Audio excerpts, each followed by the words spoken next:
Ah, les foins, c'était toujours au mois de juin. On allait aider nos parents. C'était pas rien. Quelle corvée, ces foins-là. Mais alors, c'était au Grand Champ, là-bas, plutôt. Moins ce côté-ci, là-bas, que ça se passait. Chaque famille avait son foin. Nous, on était avec ma tante, puisqu'elle emmagasinait pas chez elle, c'était trop petit.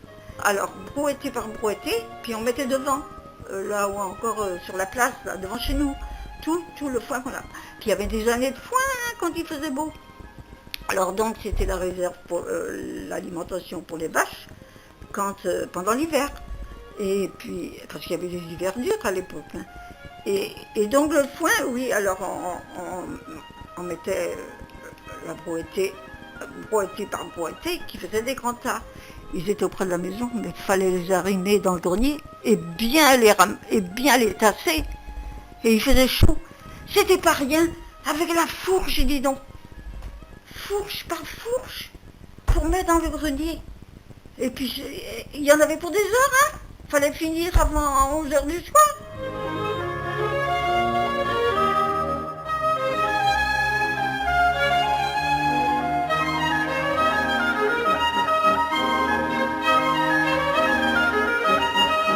J'ai connu la bouse de vache. Quelquefois, quand elle était bien sèche, je sais que il est arrivé, il y en avait qui mettaient dans leur cheminée. Et ça brûlait. Le four à pain, quand vous allez au vieux port, face au fort, c'est là qu'était le four en arrondi. Alors, ben oui, les gens allaient cuire leur pain là. Oui, le bon pain qui était cuit dans chacun allait cuire son pain. Évidemment, ce qui concernait les vaches, ça c'était vraiment des dons.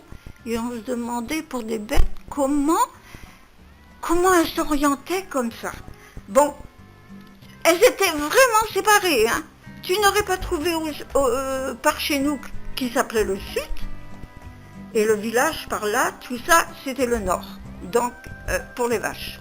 Alors, les vaches, quand elles sortaient de l'étable, hop, direct, elles s'en allaient toutes seules. Directement, elles partaient vers le Landneuf qu'on appelle ça, le Poldeu, le Port-Blanc. C'était notre contrée. Et puis la côte, bien sûr. Puis là, on arrivait, malheureusement, qu'il y avait quelques-unes qui tombaient trop près de la falaise. Et pour revenir, c'était la même chose. Et elles se trompaient pas, hein.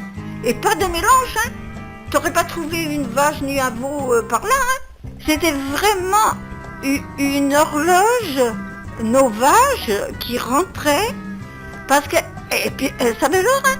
L'hiver, elles rentraient toujours vers 4h25, 4h comme ça. Quand ils étaient en classe à l'école laïque, là, il y avait des fenêtres qui donnaient à l'arrivée des vaches, hein. Et puis ils se disaient les gars entre eux comme ça, ah, ça y est, ben, les vaches qui arrivent, la sortie n'est pas loin. Le veau, ben, on le faisait promener il avait des fleurs partout, ça je me rappelle.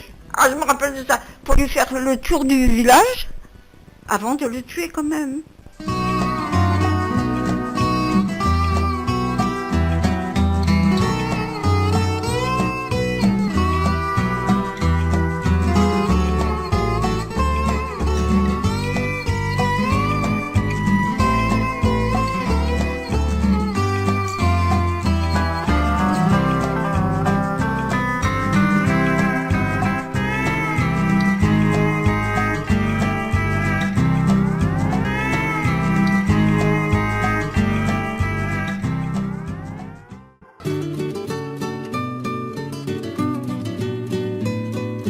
Les femmes partaient avec le linge aux douettes, hein, c'était les draps, ils faisaient ça dans un machin, les draps, enfin, tout ce qu'il y avait, quoi, hein, hop, toute la journée, c'était pas une petite lessive, hein, et puis ça durait 2 jours, parce que là, bon ben, chacun avait son banc, tu vois, et puis la pierre, ils avaient des bancs pour se mettre à genoux dedans, et puis la pierre, bien sûr, et là on mettait le linge, bon ben, morceau par morceau, savonné. Il y avait bien 6 de chaque côté. Et dans les bouts, il y en avait aussi. Et le linge était blanc. Blanc. Ah oui, alors. Et ça sentait bon. Ça sentait tout ce qu'on veut, quoi. Tous les fleurs, et comme j'ai dans l'entrée, là. ça sentait. Et quelquefois tout chaud comme ça, ben on les mettait dans le lit, les draps, l'été. Mais la madame s'était pliée, pliée, pliée, repassée. Et pour les tentes, ça c'était du linge qui était blanc. Et ben on l'étendait sur les buttes.